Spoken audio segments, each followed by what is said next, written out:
समय कभी एक सा नहीं रहता, कभी सब कुछ दे देता है तो कभी सब छीन लेने जैसा लगता है। एक व्यक्ति हर हाल में टूटता रहा जब तक उसने एक बात नहीं सीखी, लड़ने से समय नहीं बदलता, लेकिन शांत रहने से मन बदल जाता है। जब मन शांत हुआ तो दुख बोझ नहीं रहा, वो सबक बन गया और तभी उसने समझा समय कैसा भी हो शांत रहना सीख जाओगे। गौतम बुद्ध की प्रेरक कथा। बहुत समय पहले की बात है। मगध राज्य में एक छोटा सा गांव था। वहां के लोग अक्सर अपने दुख सुख, झगड़ों और चिंताओं को लेकर व्याकुल रहते थे। उसी समय भगवान गौतम बुद्ध अपने शिष्यों के साथ उस गांव से होकर गुजर रहे थे। गांव में एक युवक रहता था, नाम था सुमन।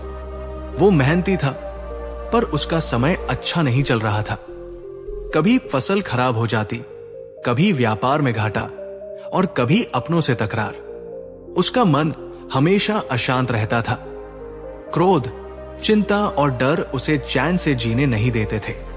एक दिन सुमन ने सुना कि गौतम बुद्ध गांव के बाहर पीपल के वृक्ष के नीचे ठहरे हैं। वो भारी मन से बुद्ध के पास पहुंचा और चरणों में बैठकर बोला, भगवान, मेरा जीवन दुखों से भरा है। समय हमेशा मेरे विरुद्ध रहता है। मैं क्या करूं कि सुख पा सकूं?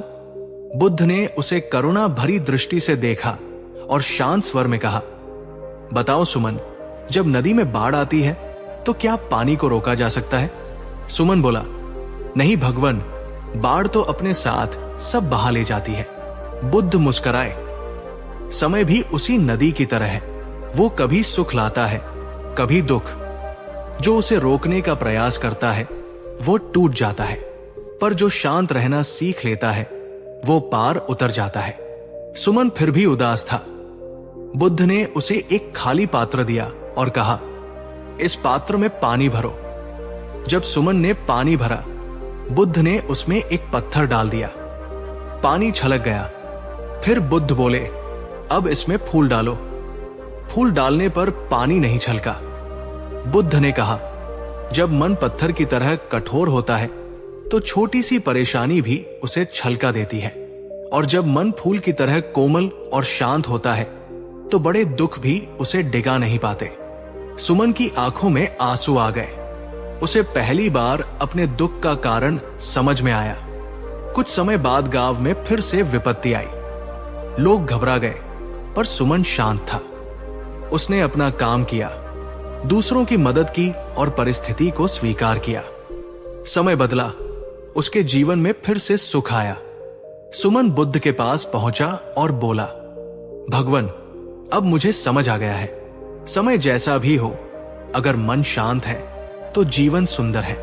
बुद्ध ने कहा, समय को बदलने की कोशिश मत करो, स्वयं को शांत बनाओ, क्योंकि समय हर किसी का बदलता है, पर शांति केवल उसी की होती है जो उसे सीख लेता है। सीख, समय चाहे अच्छा हो या बुरा, शांति ही सबसे बड़ा सहारा है। जो शांत रहना सीख लेता है वही जीवन की हर परीक्षा में सफल होता है। आगे की कहानी, शांति की परीक्षा। बुद्ध के चरणों से उठकर आनंद लौटा तो उसके मन में एक नया विश्वास था। अब वो जान चुका था कि समय को कोसने से कुछ नहीं बदलता, पर शांत रहकर हर परिस्थिति को स्वीकार करने से जीवन बदल सकता है। लेकिन जीवन सीख देने के बाद भी मनुष्य की परीक्षा लेना नहीं छोड़ता। कुछ समय बाद गांव में भयानक अकाल पड़ गया। खेत सूख गए, कुएं खाली होने लगे। लोग घबरा गए। जिस आनंद ने अब तक शांति सीखी थी, उसके सामने सबसे कठिन परीक्षा आ खड़ी हुई। एक रात उसकी मां बीमार पड़ गई। घर में अनाज का एक दाना तक नहीं बचा था। आनंद का मन डगमगाया। वो अकेले में बैठकर रोने लगा। उसके मन में सवाल उठा, क्या शांति केवल तब तक ही रहती है जब तक दुख छोटा हो? सुबह होते ही वो फिर बुद्ध के पास पहुंचा। उसकी आंखों में डर और थकान थी। उसने कहा, भगवान, आपने मुझे शांत रहना सिखाया, पर आज मेरा धैर्य टूट रहा है। भूख, बीमारी और भय सब एक साथ आ गए हैं। बुद्ध कुछ देर मौन रहे। फिर उन्होंने एक दीपक जलाया और आनंद से पूछा, जब आंधी आती है तो क्या दीपक बुझ जाता है? आनंद बोला, हां भगवन, अगर दीपक कमजोर हो। बुद्ध ने धीरे से कहा, और अगर दीपक के चारों ओर कांच हो? आनंद समझ गया, तब आंधी भी उसे बुझा नहीं सकती।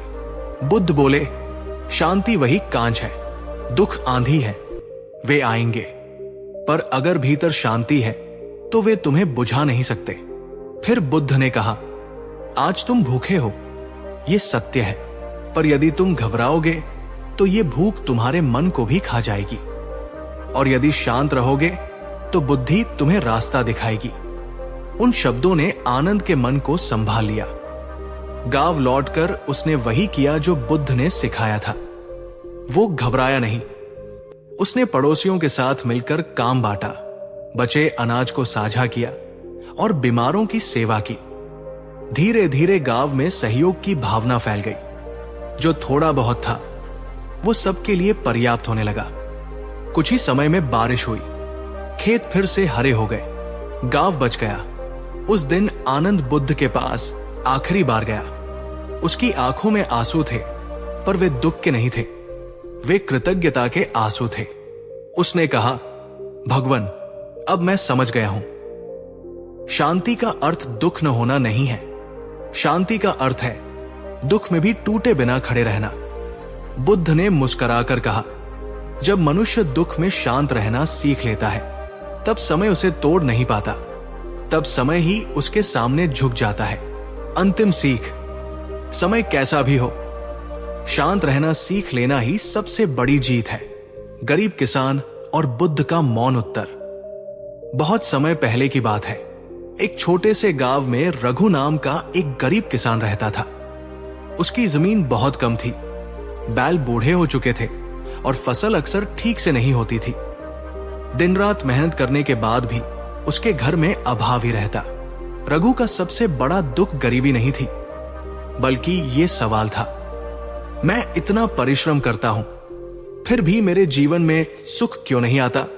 एक दिन उसे पता चला कि गौतम बुद्ध अपने शिष्यों के साथ गांव के पास ठहरे हुए हैं। रघु अपने फटे कपड़ों और थके शरीर के साथ बुद्ध के पास पहुंचा।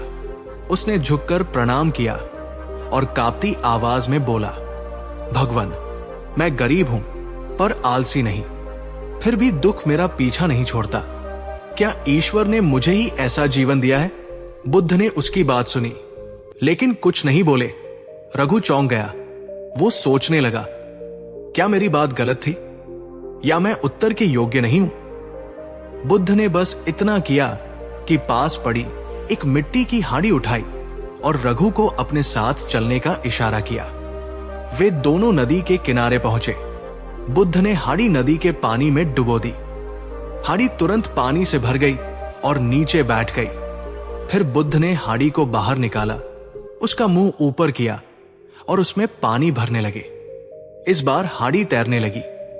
बुद्ध फिर भी मौन रहे। रघु ध्यान से ये सब देख रहा था। अचानक उसे समझ आ गया। उसकी आंखों में चमक आ गई।